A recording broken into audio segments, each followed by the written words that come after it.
emotional ties. When you move physical locations, your heart could be pulled to another location. Meaning that you may get to a point in your life where you want to physically move from one area to another. But everything in the area that you're from or the area you're leaving, you're somewhat connected to emotionally. You're connected to friends in that area. Certainly you're connected to family if you have it in that area. And you're even connected to the people you meet on your daily routine. At the supermarket, the people working there, the people at your local gym.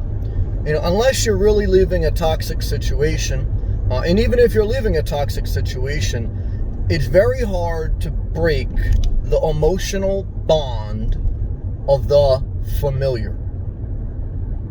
There's something called Stockholm Syndrome, where someone was abducted against their will, held captive, but over time, the person who abducted them left the house unlocked. And the person who was captive could leave at any time, but they chose not to because of the psychological or emotional attachment. A big part of life is psychological, emotional. You are fortunate, you've worked hard, and you've been blessed if you can get to a place of maturity in your life where you have some level of emotional control, consciousness. And even when you get to that, it's not easy.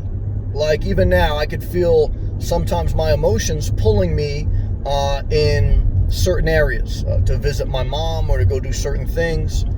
But I can also hear my discipline, my wisdom, my experience tell me that may not be the healthiest thing. That may not change what needs to be changed. This is part of life, that if you only listen to your emotions, you will buy everything you get excited about.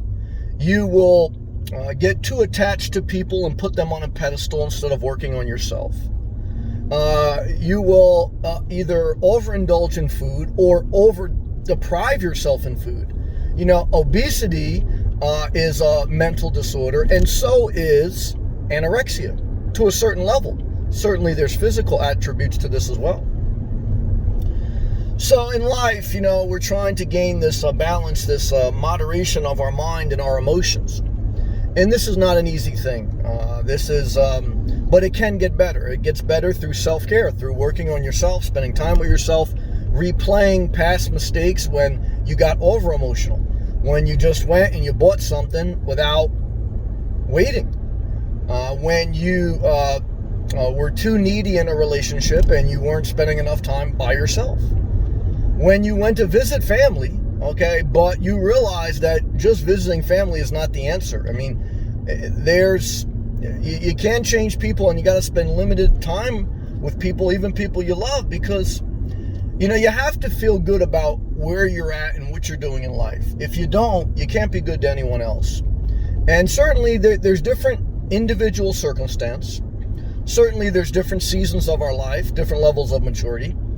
There's no exact science to life, but certainly we should have a level of consciousness, awareness, goals tied to emotional well-being. Like some people have financial goals. I do. And I enjoy them. They get me excited about life. Okay. And there's nothing wrong with those. Better to have that than none. And even a level of financial independence is somewhat tied to emotional stability. Because if you're not in control of your emotions, very going to be very hard to control your finances. And emotional goals, even away from finances, just as far as having boundaries, just as far as spending quality time, but not too much time, just as far as being able to endure someone else's emotional instability for a period of time, not too much. Remember, if you spend too much time around the emotionally or mentally unstable, you will become unstable because it's an unhealthy environment. That's why a lot of times I believe you need caretakers, or people need to be in institutions where there's paid professionals that check in for a certain amount of hours, their shift, 8 hours, and they leave. If you are living with someone when you can never check out, when you are always there, you're always on call, you're going to burn yourself out. So this is something that we learn through life. And again, there's no exact science. There's sadness in life. There's doubt. There's you always question yourself if something goes wrong, because sometimes you think you're doing the right thing, but at any time, anyone can die. Any circumstance can change. That's what I mean. There's no exact science to life. But if every moment you live as if it's the last moment, you're going to live reckless. You're going to be broke. You're going to be around people you shouldn't be around. It's like we should be conscious that any moment any of us can die.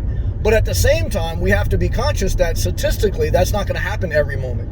So there's this thought. There's this give and the take. And there's these moments of quality time and moments of boundaries.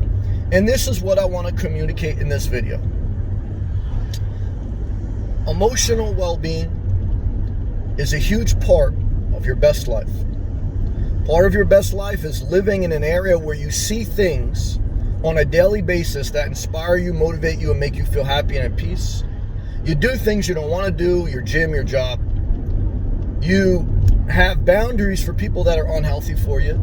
And even people that are healthy for you, you have to have some level of boundary, because humans need some level of space. Okay, and this is the tough thing, because when you love something, you just want to squeeze it to death. You want to suffocate it with your love. And this is not easy, but this is part of maturity. And hopefully, me expressing this in the video helped you. If it did, I appreciate if you click the thumbs up. You want to support the channel, click the blue join button.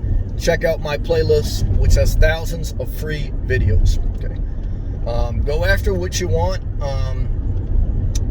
Show up, engage, disconnect when you need to disconnect, and taking care of yourself well is a full-time job. You'll be doing it the rest of your life. So if you think you're going to retire, and I have goals of early retirement or financial independence, that's awesome. But if you think you're going to retire and stop doing self-care and just take naps and just lay around, you're going to be depressed, have anxiety, more health problems than you need, more mental problems than you need. So guys, self-care never retires. Never. If you're very elderly, still waking up at time, and maybe instead of you going to the gym, you go for a leisurely stroll. Maybe instead of you going to the laundromat, you hygiene yourself. For old people, staying clean is a full-time job. It's not easy to change your clothes and to bathe yourself when you're elderly. So if you think, like I say, that there comes a time in this world where there's not work to be done, even if it's just work on yourself and you're retired from a job, you're delusional. And you're under this impression that something or someone's going to save you all of a sudden. It doesn't happen like that. There's work that you have to put into your life, even if you're on disability, even if you're on Social Security, even if you're rich, poor, or in the middle. There's always work to be done based on your abilities, based on your capacity. But don't sell yourself short, because a lot of people do. Okay, thank you for watching. Peace.